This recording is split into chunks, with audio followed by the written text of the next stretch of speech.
Timóteo, capítulo 4, versículo 6. Quem escreveu 2 Timóteo?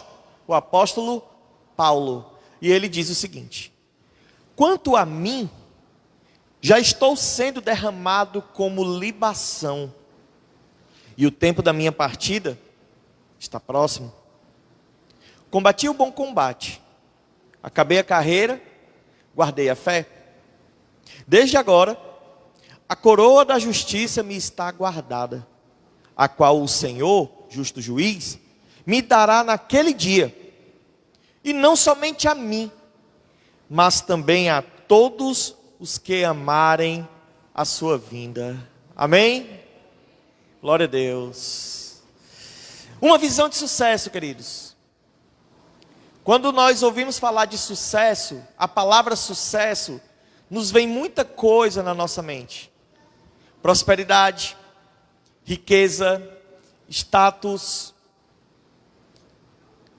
Hoje, de forma equivocada, a principal motivação de muitos evangélicos de virem para a igreja é em busca de sucesso. Mas esse sucesso está relacionado ao bem-estar espiritual, à prosperidade material. E você me pergunta, pastor, é pecado? Não é. Mas a partir do momento em que isso se torna a minha prioridade máxima em vir para a igreja, pode se configurar um pequeno pecado. Porque, por qual motivo a gente vem para a igreja? Para adorar o nome do Senhor. E para congregar com os irmãos. Para juntos exaltarmos o nome dEle. O sucesso da nossa vida espiritual, ela está fundamentada em Cristo. Mas, de forma errônea, algumas pessoas encontram-se deturpando o evangelho em prol de sucesso pessoal. De certa forma, isso pode parecer muito egoísmo da parte da pessoa. Tem muitas pessoas que vêm para a igreja e quando a vida delas parece nada dar certo, simplesmente elas saem da igreja e culpam Deus pela vida delas estar da forma que encontra-se. Isso é um equívoco. Isso é um erro. Isso é ignorância por parte dessa pessoa. Mas amados, o mundo já entrou na igreja. E isso não é de hoje. Infelizmente nos púlpitos está se pregando esse tipo de sucesso que o mundo tenta colocar no nosso coração. No primeiro século, podemos ver a vida de um homem que aos olhos do mundo fazia muito sucesso. E que homem é esse? O apóstolo Paulo. O apóstolo Paulo, aos olhos dos judeus, era um grande rabino, um grande mestre. Era um homem que vinha de uma boa família, uma família de fariseus. E os fariseus tinham um status bem proeminente na sociedade judaica naquela época. O apóstolo Paulo, o Saulo de Tarso, ele era muito respeitado entre a comunidade judaica daquela época, entre os líderes políticos daquela época. Para você ter uma ideia da importância que Paulo tinha para aquelas pessoas, para a pessoa de sucesso que Paulo era para os judeus naquele tempo, o seu mestre era Gamaliel. Quem era Gamaliel? Era um rabino, um mestre judeu, muito prestigiado no século I, de grande influência naquela sociedade. Quando Paulo se converte no caminho de Damasco, ele se torna um sucesso, digamos assim, no meio cristão. E é um sucesso até hoje. Para você ter uma ideia, Paulo foi o maior plantador de igrejas do Novo Testamento. Foi o apóstolo, o maior apóstolo dentre todos os apóstolos. Foi o que era o apóstolo mais preparado teologicamente. Fez 3 viagens missionárias. Doutrinou a igreja na época, sistematizou a doutrina da igreja naquela época, organizou as igrejas daquela época. Aos olhos do mundo, era um homem notável. Hoje, quando se fala de Paulo, se fala de um homem que influenciou mais o mundo do que todos os imperadores romanos juntos.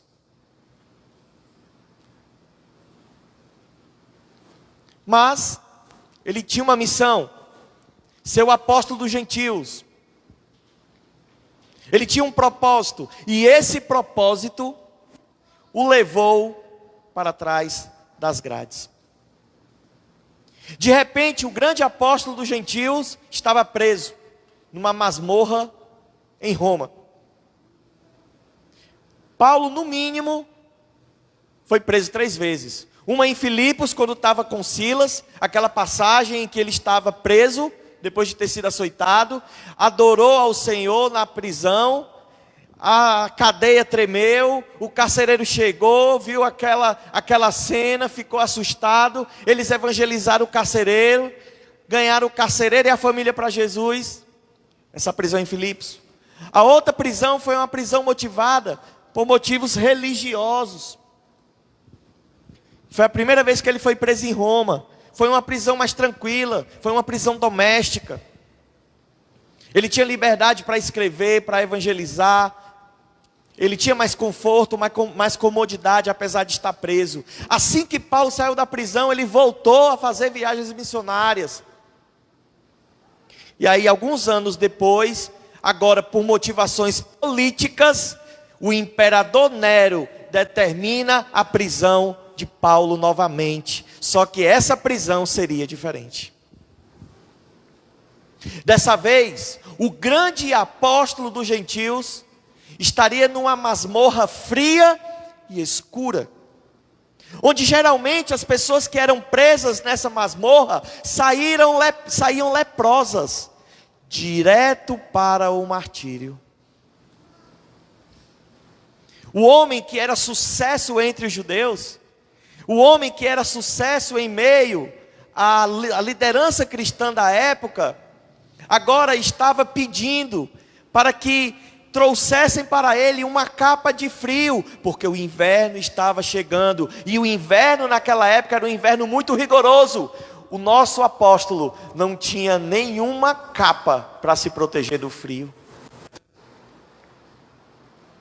Ele estava abandonado. Em 2 Timóteo diz que todos os seus amigos da Ásia viraram as costas para ele. Uns com medo da perseguição. Irmão, o que motivou essa perseguição? O que motivou a prisão de Paulo? O imperador Nero era um imperador meio louco.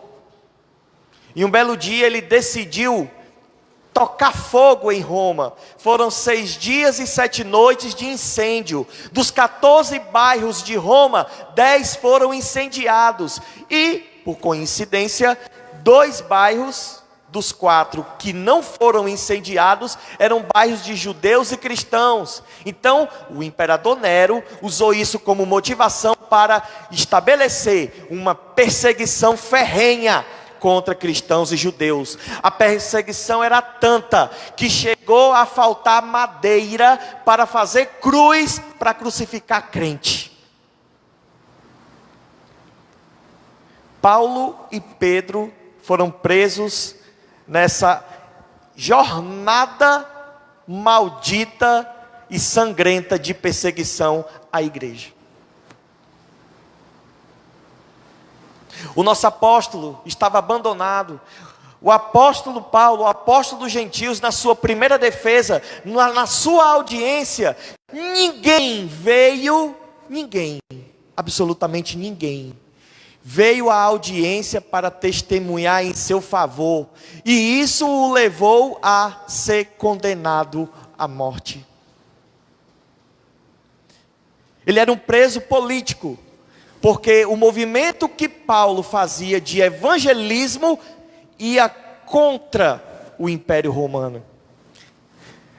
Era-se determinado que o imperador Nero fosse adorado, mas os cristãos não adoravam nenhum outro Deus senão o Todo-Poderoso, o Onipotente, o único, o invisível e o imortal. Então isso era uma afronta contra o império. E Paulo foi preso pela segunda vez em Roma por conta dessas motivações. O nosso apóstolo estava velho, cheio de cicatrizes no corpo, porque se formos para 2 Coríntios capítulo 11, salvo engano, você vai ver tudo que Paulo passou por amor ao evangelho. Sofreu naufrágios, foi chicoteado, foi humilhado, zombaram dele como líder. Se você ler 2ª carta de Paulo aos Coríntios, você vai ver um líder, um pastor, um apóstolo, triste com a igreja que ele fundou, que ele plantou.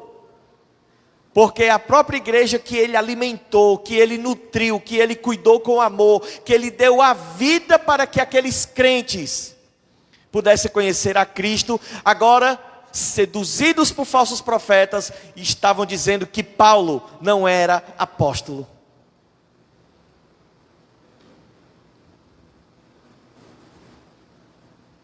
Amados, ele estava velho, não tinha dinheiro, estava pobre, estava abandonado.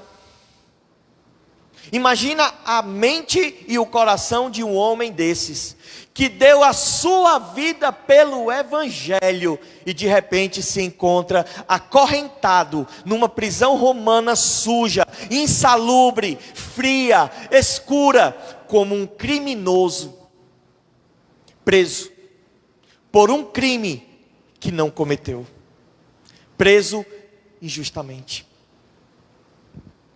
Segunda carta de Paulo a Timóteo, Paulo dá instruções a Timóteo, e você me pergunta, pastor, quem era Timóteo? Timóteo era um filho espiritual de Paulo, que foi deixado na cidade de Éfeso para ser pastor na cidade de Éfeso. E para piorar mais ainda a situação de Paulo, Timóteo estava envergonhado.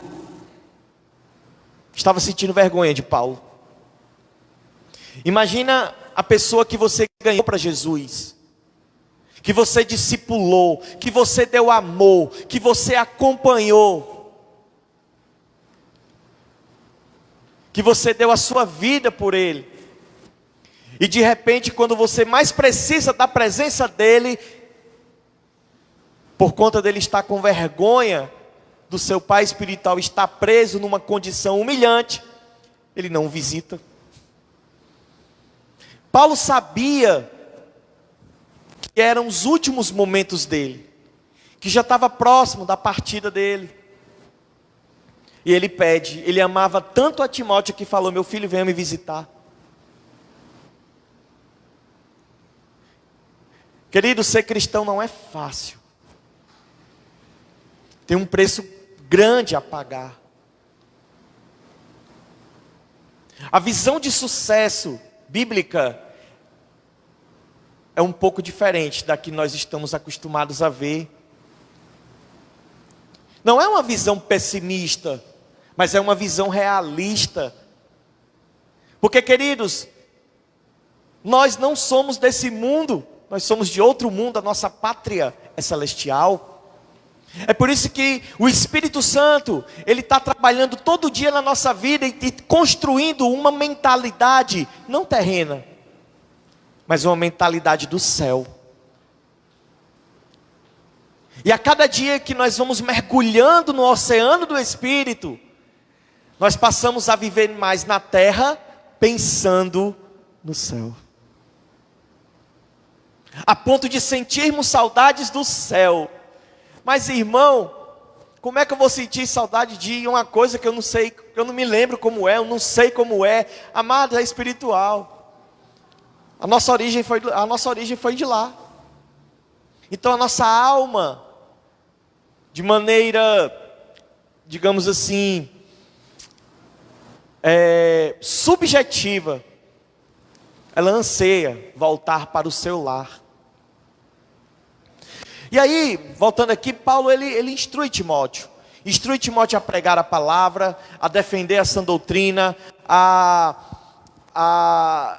combater as falsas doutrinas, combater os falsos profetas. Paulo encoraja Timóteo a permanecer firme, a se manter ousado, a se manter com aquele fogo, aquela chama no coração que estava se apagando. E aí depois que ele dá todas essas instruções a Timóteo, no versículo 6 ele fala: meu filho, você ainda tem muito tempo pela frente, você ainda tem muito a fazer, você ainda tem muito a desbravar. E aí ele fala: mas quanto a mim, olha só, mas quanto a mim, já estou sendo derramado como libação. Irmão, o que significa esse termo, derramado como libação? Era um ritual que se fazia de pegar óleo ou vinho e jogar no chão, antes de se queimar o holocausto ou o sacrifício que estava sendo ofertado. Então Paulo provavelmente está fazendo uma alusão aqui, quando fala que está sendo derramado como libação, ao seu sangue, que logo logo seria derramado como sacrifício para Deus. Olha que coisa profunda, forte e linda, irmãos. E ele continua: e o tempo da minha partida está próximo. Eu observo aqui duas coisas. Paulo, ele não está pedindo oração aos irmãos para ser liberto da prisão. Paulo, apesar de ele desejar ser liberto da prisão, mas ele não pediu aos irmãos oração para ser liberto da prisão. Ele não pediu oração para receber livramento de morte. Paulo nem alimentou a expectativa de voltar a fazer viagens missionárias. O Espírito Santo já dizia na sua alma: o seu tempo de partir chegou. Mas olha outra coisa interessante, e eu quero que você foque nessa palavra partida. Paulo não está dizendo que vai morrer, Paulo está dizendo que vai partir.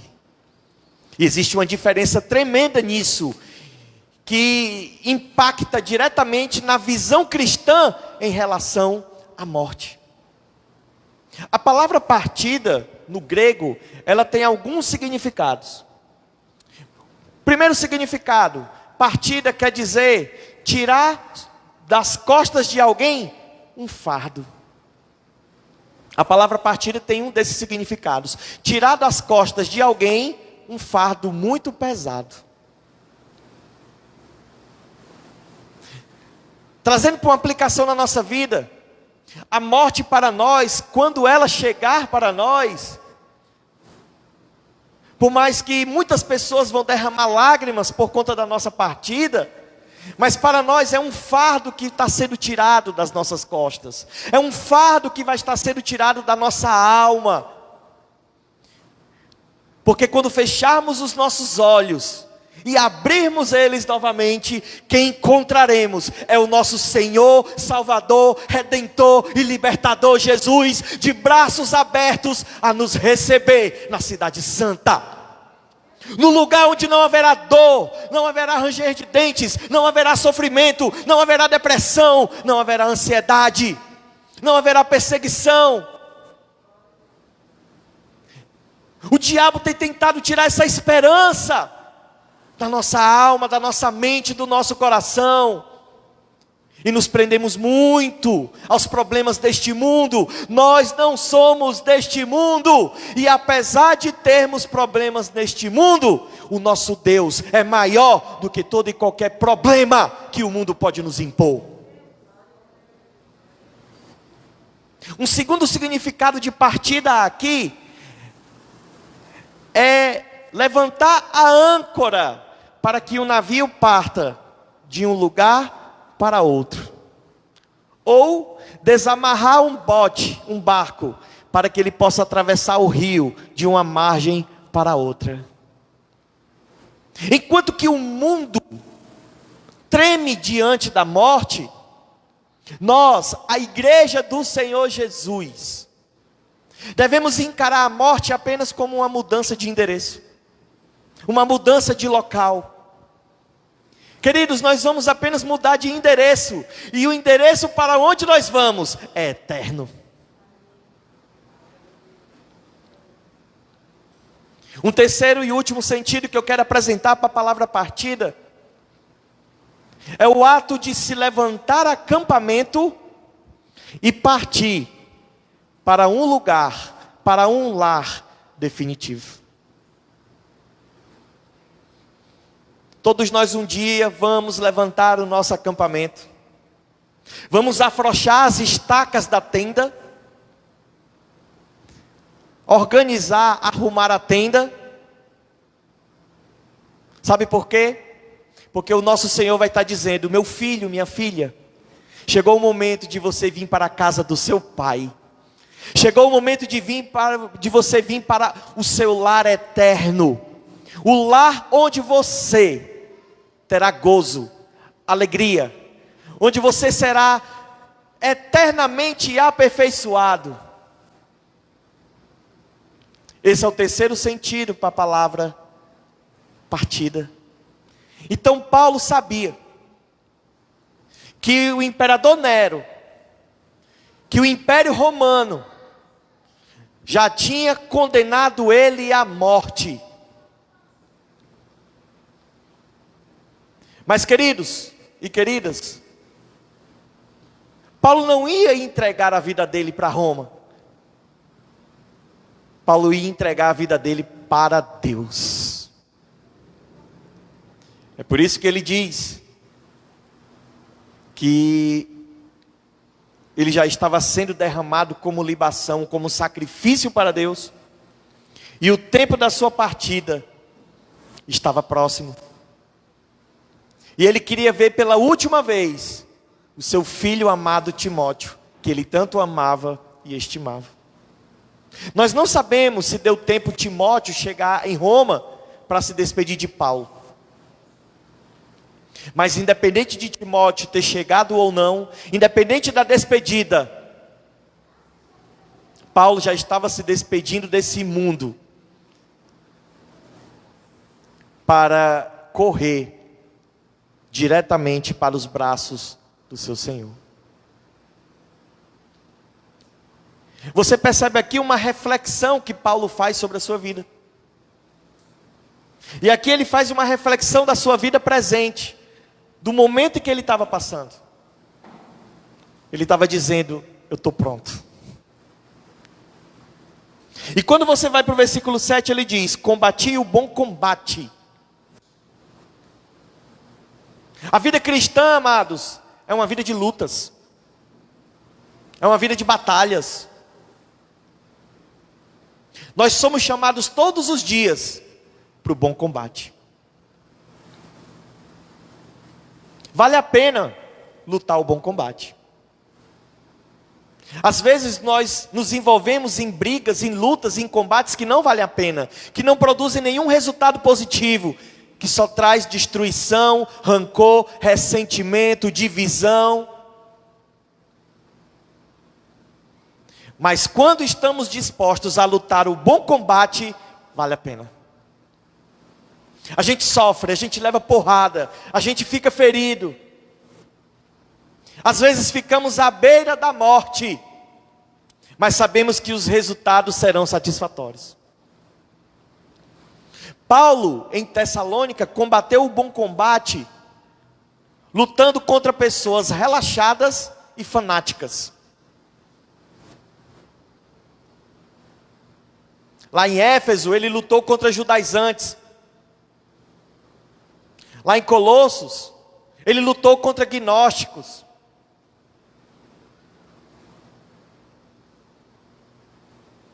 Ele lutou contra ele mesmo quando falou do espinho da carne.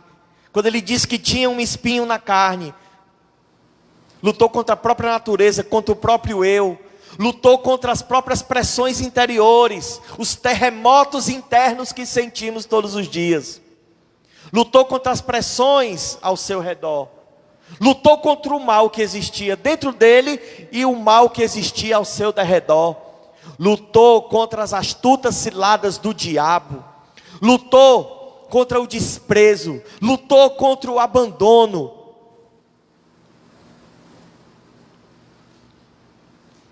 Resumindo, ele combateu o bom combate em prol do Evangelho. E ele fala: combati o bom combate, acabei a carreira. Essa palavra carreira, ela está relacionada à pista de corrida. A vida cristã é uma corrida, amados. É uma maratona, é uma longa maratona. E nessa maratona a qual nós estamos inseridos, tem obstáculos, tem dificuldades, onde só quem irá conseguir superar são pessoas que têm sustento espiritual. Pessoas que não desistem de orar, que não desistem de ler a palavra, de se alimentar da palavra. Pessoas que olham para o lado e para o outro, não enxergam nada acontecendo de bom, mas permanecem firmes no propósito de Deus para as suas vidas. Paulo tinha consciência que acabou a sua corrida, estava chegando na linha de chegada, na linha final, na reta final. E ao olhar para trás ele disse: olha, eu estou acabando a minha carreira conscientemente bem. Nós iremos acabar nossa carreira cristã quando a nossa alma se separar do nosso corpo. Por isso que todos os dias nós temos que estar preparados, para quando a nossa alma sair do nosso corpo, termos a consciência de que corremos uma boa corrida, fomos perseverantes na corrida. Um atleta, quando ele está correndo, ele tem que ser perseverante. Tem momentos ao longo de uma maratona de longa distância que ele pensa em desistir. Uma maratona, às vezes um corredor, ele se cansa e desacelera, porque não suporta manter o mesmo ritmo sempre. Mas independente dele desacelerar ou acelerar em determinado ponto do percurso, ele não para de correr. Isso é a vida cristã. Nós não devemos parar de correr, porque se nós pararmos de correr, talvez não consigamos voltar à pista.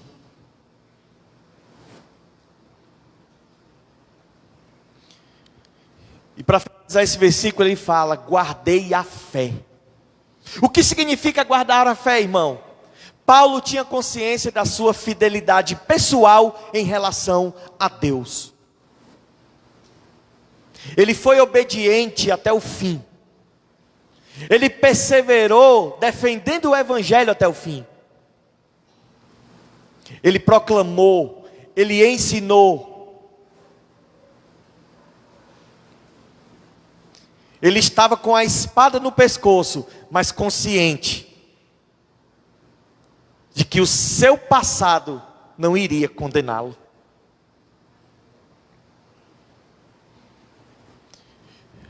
E no versículo 8, Paulo tem uma perspectiva do futuro. Ele olha para frente. Ele não olha para os aguilhões. Ele não olha para as correntes. Ele não olha para o escuro, para o frio que estava sentindo. Ele olha para aquilo que estava esperando no futuro. Ele diz: desde agora, a coroa da justiça me está guardada. O que é a coroa da justiça? A coroa da justiça, irmão, era a recompensa que Paulo iria receber em Cristo. A coroa da justiça é simplesmente o fato dele ter a convicção de que quando ele morresse, ele iria para um lugar onde a natureza corrompida dele não teria poder sobre sua vida. Lá ele seria perfeito, assim como Deus é perfeito. Esquecemos às vezes das recompensas que a Bíblia nos promete, irmãos. Desde agora a coroa da justiça me está guardada, a qual o Senhor, justo juiz, me dará naquele dia. Ele estava sendo condenado injustamente por Nero, pelo Império Romano. E essa injustiça ia resultar na sua morte. Mas ele sabia que após a sua morte, quando ele estivesse lá na glória, o justo juiz, o Senhor Jesus Cristo de Nazaré, iria revogar essa condenação de Nero. Ele sabia que apesar de estar condenado pelos homens, ele já estava justificado por Deus.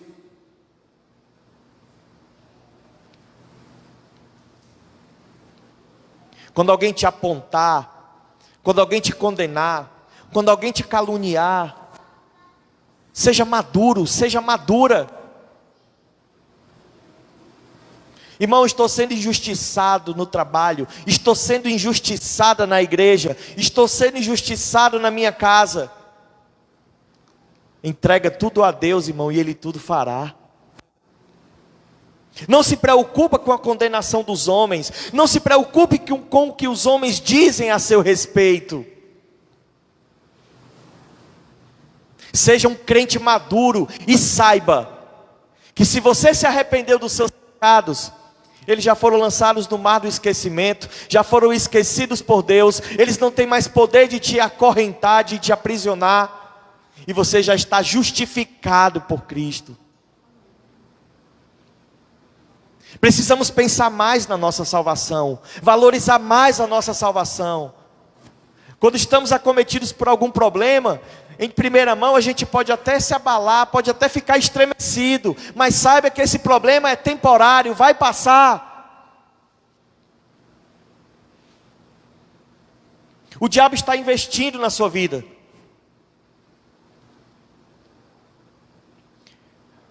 Um cara chamado A.W. Tozer, um teólogo, ele tem uma visão interessante a respeito de prisão. Ele diz: um escravo que está com correntes nas mãos e nos pés, ele tem consciência que está preso.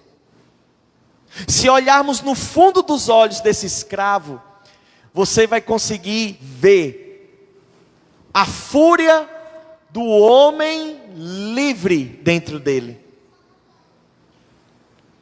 Agora, uma pessoa que é aprisionada mentalmente, ela não tem noção da sua condição.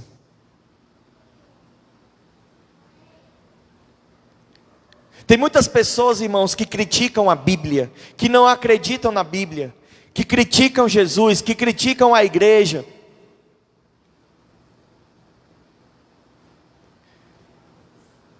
Pessoas que acreditam apenas nos seus próprios pensamentos, nos seus próprios achismos. Que acham que são livres, quando na verdade estão presas. 2 Coríntios, capítulo 4, diz que o Deus deste século, o diabo, cegou o entendimento dos incrédulos, para que não vos resplandeça a glória de Deus.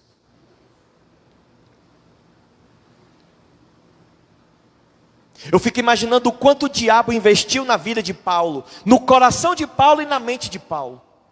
O cara estava abandonado, desprezado, velho, pobre, passou por tudo que passou, poderia estar reclamando, poderia estar murmurando, poderia negar o nome de Jesus, poderia ter dito assim: eu dei a minha vida pela igreja, eu fiz de tudo pela igreja, a igreja me abandonou.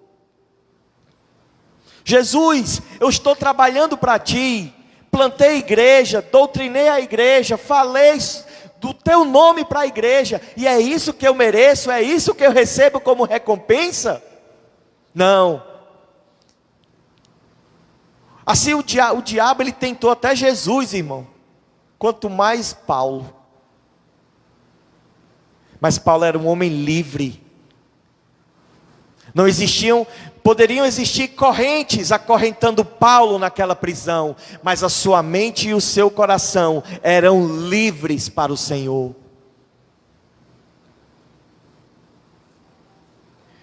Precisamos arrebentar algumas correntes na nossa mente, às vezes, correntes que o diabo tem colocado na nossa mente. São correntes que nós só iremos discernir, compreender, entender com o discernimento do Espírito Santo. É por isso que a gente fala tanto para a igreja orar. É por isso que nós orientamos tantos irmãos para lerem a Bíblia, irmãos. Porque se você não alimentar a sua vida espiritual, você está sujeito aos aguilhões do diabo na sua mente. Está preso ou presa e nem tomar conhecimento da sua condição de preso. Muito cuidado. E Paulo fala: desde agora a coroa da justiça me está guardada, a qual o Senhor, justo juiz, me dará naquele dia, e não somente a mim, mas também a todos os que amarem a sua vinda.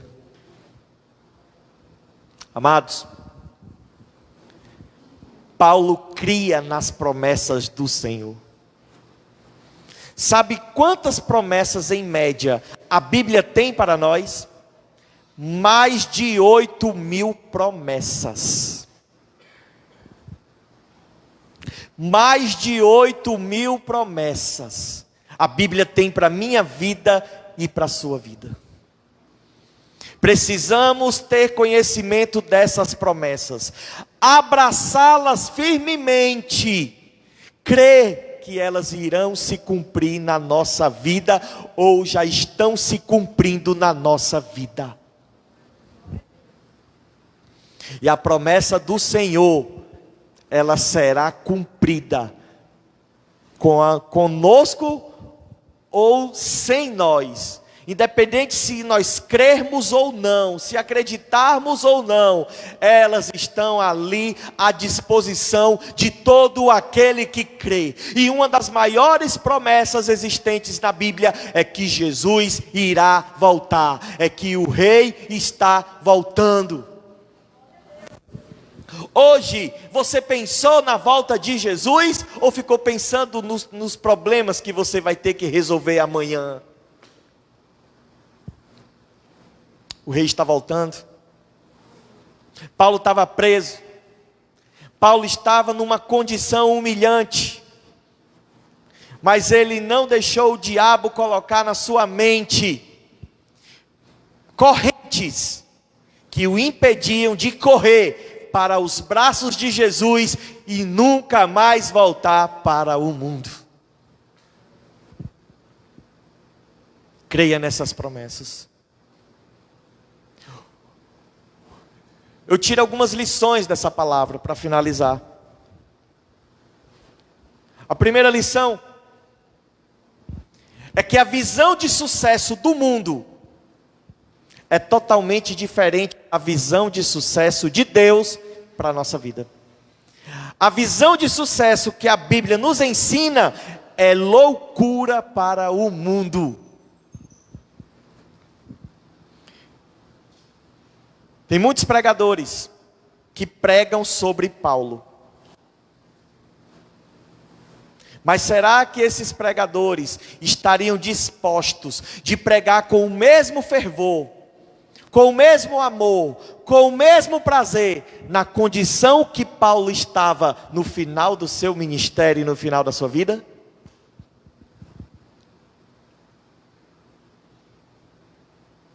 O mundo fala que, por exemplo, como o mundo está dentro das igrejas, e não é de hoje, Em muitos púlpitos se prega o seguinte: se você não está prosperando é porque você está em pecado, ou então é porque você não está orando como deveria. Meu irmão, se a gente fosse basear nessa conversa, Paulo estava em pecado e foi para o inferno quando foi decapitado. Porque o que o Paulo fez pelo Evangelho, aos olhos do mundo, ele não merecia morrer como ele morreu. Mas aprove a Deus ser assim. Você está no local e passando pelo momento que Deus quer que você esteja e que Deus quer que você passe. Porque Ele quer te ensinar algo que vai resultar em algo bom para a sua vida. Seja esse momento bom ou não aos seus olhos. Mas não reclame, não murmure, não blasfeme. Paulo estava sendo grato a Deus com essas palavras. Por tudo que Deus deu a ele. Inclusive o martírio. Isso não significa que nós também vamos passar pelo que Paulo passou. Mas, se aprouver a Deus provar a nossa fé nessas circunstâncias, lembre-se do martírio de Paulo. Outra coisa que eu aprendo é que o sucesso que esse mundo prega é passageiro. Na década de 80, década de 70, numa hora dessas, os Trapalhões era grande sucesso de audiência aos domingos. Quando eu era criança, minha mãe comprava guaraná, Wilson, torrava ovo com arroz, e eu ficava na expectativa de das 7 horas da noite para mim assistir os Trapalhões. 2021. Quem são os Trapalhões? Com todo o respeito à história dos Trapalhões. Mas o sucesso passou, a fama passou, o glamour passou. Quando o mundo coloca uma pessoa numa posição de sucesso e fama, existem amigos ao redor de você. A mídia foca em você. Oportunidades aparecem para você. Mas a partir do momento em que os holofotes se apagam e focam em outra tendência do momento, e você sai do hall da fama, você fica esquecido. O padrão de sucesso do mundo é cruel. E tem pessoas morrendo para se manter no hall da fama. Só que é temporal, vai passar. Tudo nessa vida vai passar, inclusive o sucesso. Existem pessoas aprisionadas no sucesso, irmãos. Agora, o sucesso que a Bíblia nos apresenta é diferente. Nesse mundo, esse sucesso pode até custar caro. Nesse mundo, o sucesso espiritual, ele pode até custar o derramamento do nosso sangue, assim como custou para Paulo. Mas a recompensa e o desfrute desse sucesso vai ser eterno. E nesse sucesso não vão ser holofotes artificiais que vão estar focados em mim. Porque a palavra diz que para onde nós iremos, não haverá sol, não haverá estrelas. A luz que irá iluminar o lugar onde nós iremos morar será a luz da própria glória de Deus, que nunca se apaga.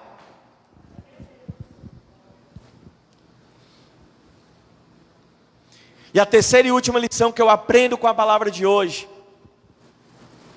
é que o sucesso que esse mundo nos oferta, o sucesso que esse mundo nos apresenta, o sucesso que o mundo nos empurra para corrermos de maneira louca atrás dele, é um sucesso que promove muitas tentações. Enquanto que o sucesso bíblico irá nos ofertar provações. E você me pergunta, pastor, qual é a diferença de tentação para provação? A tentação, ela vai extrair aquilo que há de pior em você. Pessoas, para se manterem no sucesso, se prostituem, matam, roubam. Em muitas ocasiões, eu não digo que é em todas não, mas em muitas ocasiões, uma pessoa, para ter sucesso, ela se denigre moralmente para adquirir um momento de fama.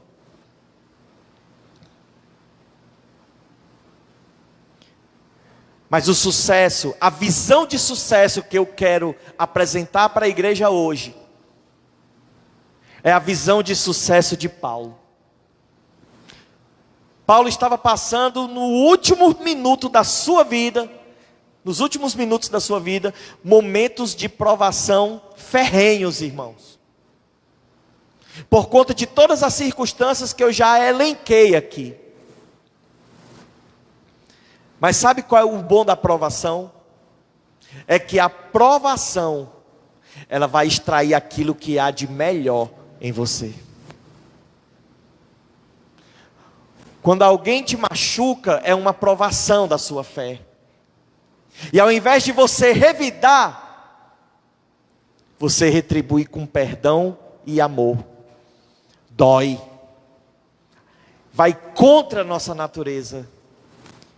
Mas isso extrai aquilo de melhor que o Espírito Santo está desenvolvendo na nossa vida.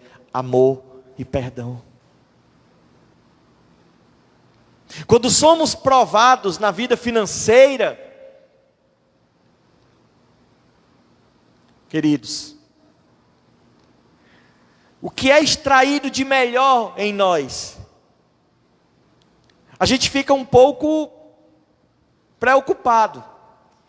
Mas a minha vida financeira não tem domínio sobre a minha vida espiritual. Dinheiro é uma coisa que vem e que vai. Eu perco hoje, amanhã eu corro atrás, irmão. Mas a Bíblia diz que dinheiro não é pecado, mas o amor ao dinheiro é pecado. E a partir do momento em que a prova financeira vem sobre a nossa vida, é o momento de nós mostrarmos para Deus: o meu Deus é o Deus Todo-Poderoso e não o Deus Mamon.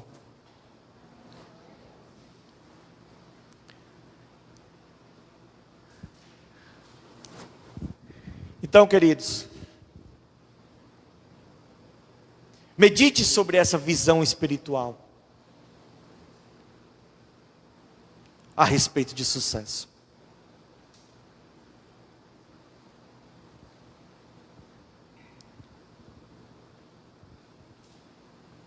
Não foi fácil para Paulo,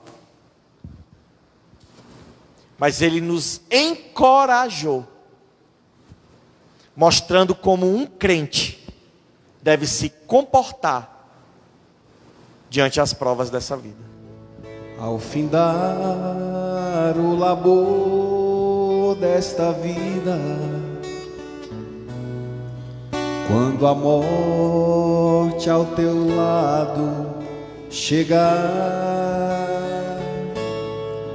que destino há de ter a tua alma?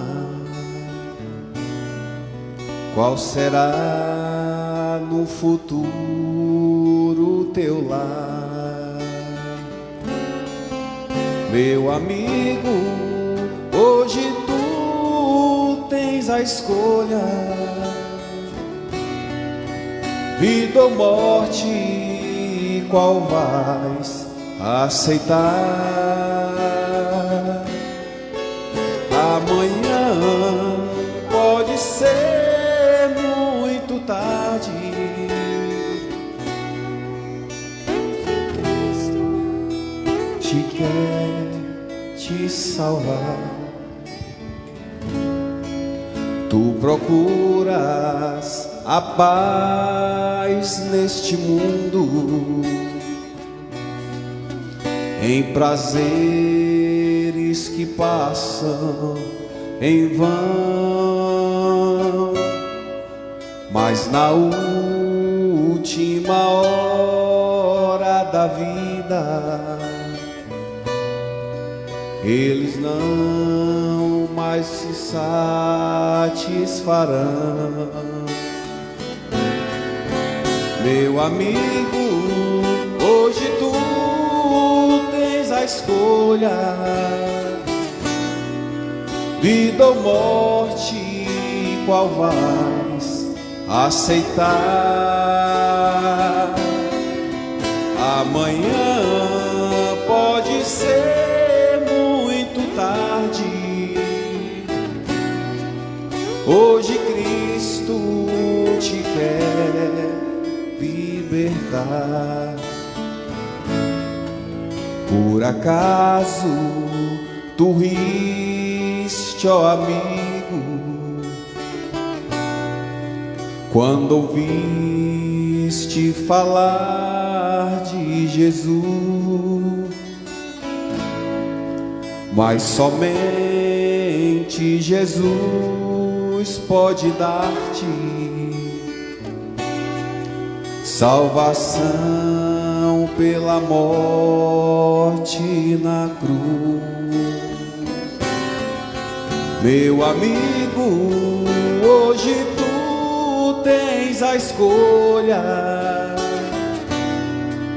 vida ou morte, qual vais aceitar? Amanhã pode ser muito tarde. Hoje Cristo te quer libertar. Tens manchada tua alma e não podes contemplar o semblante de Deus. Só os crentes de corações limpos poderão ter o gozo nos céus. Meu amigo, hoje tu tens a escolha, vida ou morte, qual vais aceitar? Amanhã pode ser muito tarde. Hoje Cristo te quer libertar. Se decides deixar teus pecados e entregar tua vida a Jesus, trilharás sim na última hora um caminho brilhante de luz. Meu amigo, hoje tu tens a escolha, vida ou morte, qual vais aceitar? Amanhã pode ser muito tarde. Hoje Cristo te quer libertar.